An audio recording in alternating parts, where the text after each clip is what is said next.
সবাইকে স্বাগতম।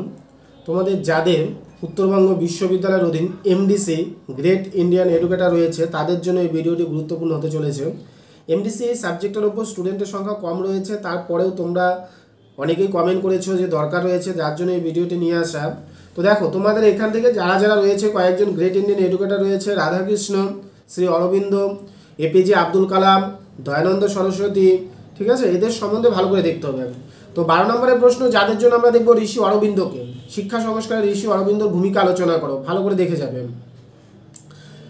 পাশাপাশি সর্বপল্লী রাধাকৃষ্ণন শিক্ষা সংস্কারে যেসব বিষয়গুলো তুলে ধরেছে, সর্বপল্লী রাধাকৃষ্ণন কমিশন বলতে পারো, এই জায়গাটা ভালো করে দেখবে। তার পাশাপাশি তোমরা দয়ানন্দ সরস্বতী শিক্ষা সংস্কারে এবং সমাজ সংস্কারে দয়ানন্দ সরস্বতীর অবদান আলোচনা করলে ভালো করে দেখবে। এপিজে আব্দুল কালাম বিজ্ঞান শিক্ষা বা শিক্ষা সংস্কারে এপিজে আব্দুল কালামের ভূমিকা আলোচনা করো, এবং আম্বেদকর, ডক্টর বি আর আম্বেদকরের ভূমিকা আলোচনা করো। এই যে 5 জন বললাম, এই 5 জনকে অবশ্যই ভালো করে দেখে যাবে। 12, 6 যে কোনো জায়গায় তোমরা পেয়ে যাবে। এই সিলেবাসটা খুবই ছোট রয়েছে, তেমন একটা বড় সিলেবাস নয়। তাহলে আমরা দেখব সর্বপল্লী রাধাকৃষ্ণ শিক্ষা সংস্কার, খুব ভালো করে দেখবে। সর্বপল্লী রাধাকৃষ্ণন, ডক্টর অরবিন্দ ঘোষকেও ভালো করে দেখবে। অরবিন্দ ঘোষের যে শিক্ষা সংস্কার এবং সমাজ সংস্কারটা রয়েছে সেটা ভালো করে দেখবে।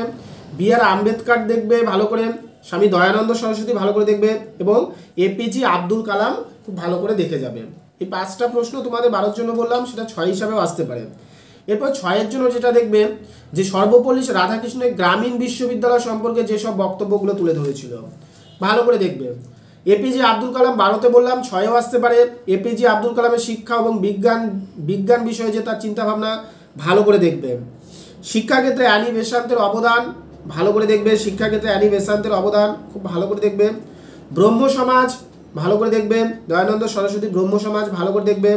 ডক্টর আম্বেদকর 12তে পড়েই নিচ্ছ, 6 জন্য আসতে পারে।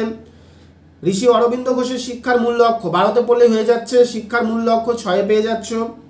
সাবিত্রী ফুলে সম্পর্কে আলোচনা করো, সাবিত্রী ফুলে 6 জন্য দেখবে।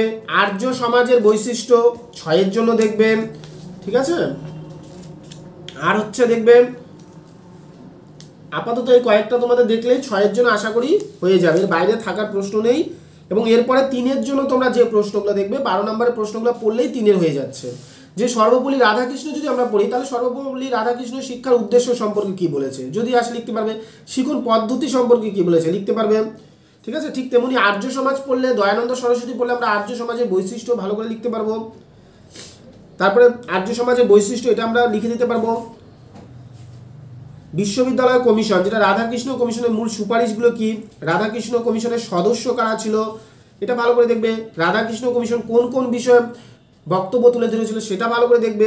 মেনলি আমরা 12 নম্বরে যদি এই কয়েকজনকে ভালো করে দেখি, Radhakrishna, Dayananda Saraswati, Aurobindo Ghosh, APJ Abdul Kalam, doctor B আর আম্বেদকর, অ্যানি বেসান্ত, এবং এবং সাবিত্রী দেবী, এবং যদি দেখে যাই আমরা, তাহলে দেখবে এখান থেকে 12 নম্বরের প্রশ্ন এবং এদের ভিতর থেকেই 6 নম্বরের প্রশ্ন চলে আসবে। যদি মনে করো, দেখো একটা প্রশ্ন আমি বলি, সর্বপল্লী রাধাকৃষ্ণ, যেটা আমরা জানি উচ্চ শিক্ষার ক্ষেত্রে তার সুপারিশগুলো ছিল, বিশ্ববিদ্যালয় কমিশনে বলা হয়।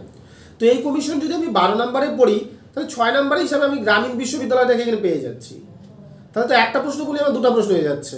পাশাপাশি 3এও যদি আসে, উচ্চ শিক্ষা সম্পর্কে রাধাকৃষ্ণ কমিশনের সুপারিশ, নারী শিক্ষা সম্পর্কে রাধাকৃষ্ণ কমিশনের সুপারিশ, শিক্ষণ পদ্ধতি সম্পর্কে রাধাকৃষ্ণ কমিশনের সুপারিশ, তাহলে একটা প্রশ্ন দিয়ে আমি অনেকগুলো প্রশ্ন পড়ে দিতে পারছি। পাশাপাশি এপিজে আব্দুল কালামকে আমরা পড়লে এখান থেকে আমরা আরও 6 নম্বরে পেয়ে যাবো যে এপিজে আব্দুল কালাম বিজ্ঞান শিক্ষা সম্বন্ধে কী বলেছে, শিক্ষা সংস্কার বিষয়ে এপিজে আব্দুল কালামের দৃষ্টিভঙ্গি কী ছিল, এপিজে আব্দুল কালাম মানুষের আধ্যাত্মিক বিকাশের জন্য কী কী কথা বলেছেন, তাহলে আমরা পেয়ে যাচ্ছি এখান থেকে। অরবিন্দ ঘোষকে আমরা পড়লে 12, 6 পেয়ে যাবো আমরা। তোমাদের এই সিলেবাসটা কিন্তু খুব সোজা একটা সিলেবাস, 4 থেকে 5 জন গ্রেট ইন্ডিয়ান এডুকেটরকে পড়লেই তোমরা ইজিলি ভাবে কমন প্রশ্ন করে দিয়ে আসতে পারবে এবং ভালো নাম্বার ক্যারি করতে পারবে। তাহলে খুব ভালো করে আমি যে ভিডিওটা বললাম বারবার করে শোনো, কোন প্রশ্নগুলো আমি বলেছি বারবার করে সেই প্রশ্নগুলো দেখে যাও। তোমাদের জন্যই এত কিছু করা, এবং সবাইকে ধন্যবাদ। সবাই চ্যানেলটির সাথে যুক্ত থাকো, এবং যারা নেক্সট সেমিস্টার থেকে ভাবছো যে টিউশনে অ্যাডমিশন হবে, তারা অনলাইন অফলাইন আমাদের সেন্টারের নাম্বারে ফোন করে ভর্তি হয়ে যাবে। আমাদের ভর্তি প্রক্রিয়া কিছুদিনের মধ্যেই শুরু হয়ে যাচ্ছে, এবং সবাই এইভাবেই চ্যানেলটির সাথে যুক্ত থাকবে এই আশা রাখবো। সবাইকে অসংখ্য ধন্যবাদ।